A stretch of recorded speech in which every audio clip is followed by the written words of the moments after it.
There won't be a playoff spot for Ospreys this season, but they were still chasing a top 6 place in the Guinness PRO12 and European Rugby next season when they welcomed Treviso to the Liberty Stadium, and it took them just 8 minutes to get motoring. Some nice hands in the back line giving Dan Evans a bit of space to work, but the fullback still had plenty to do and took advantage of some slack defence to get the game's first try.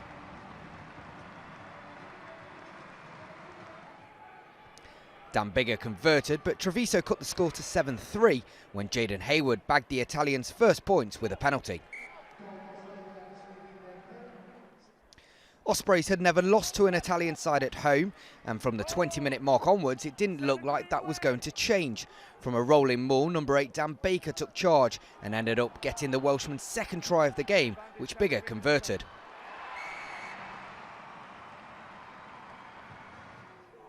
Only 4 minutes later, they had a third.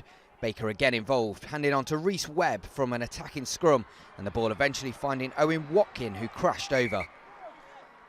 The TMO had a second look, but the try stood.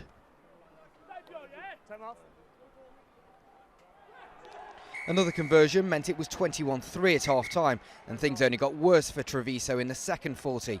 Not only a points mountain to climb, but the Italians then had Dean Budd sin-binned on 48 minutes. The substitute repeatedly warned to release the ball carrier, but instead saw yellow.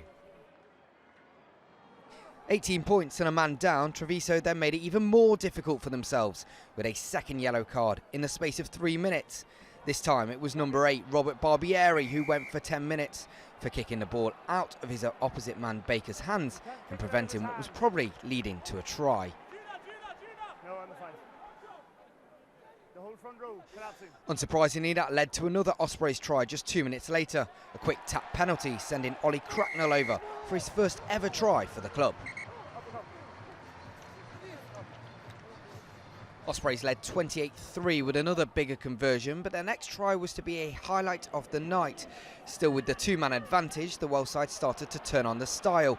Baker made an initial charge from kickoff, and Webb then ate up some more metres, crossing halfway before finding his international partner Biggar on his shoulder. The crowd loved what they were seeing and then got to cheer a superb try when Hanno Dirksen was the last man to get his hands on the ball and touch down.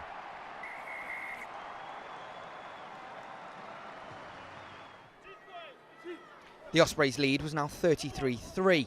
Treviso got back to 15 men and managed to quieten Ospreys for a while before digging in and trying to get some more points of their own.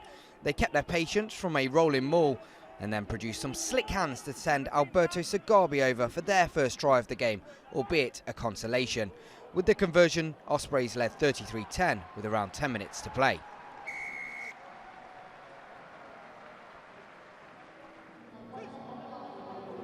But to all but end a rotten night for Treviso, they then went down to 14 men again, this time permanently.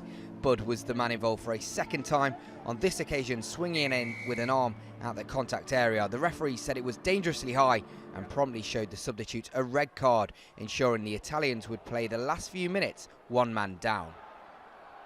And to complete a good night work for the Ospreys, they passed the 40-point mark quickly in the last 5 minutes of the match.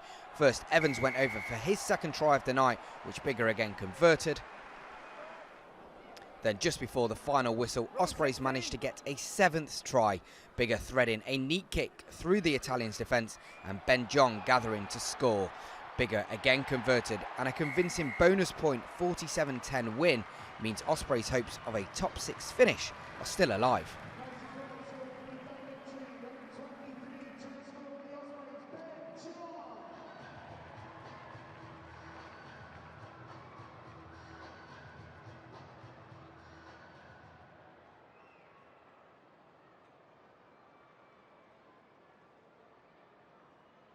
Do you think a full time, that's it? So it depends on what you think.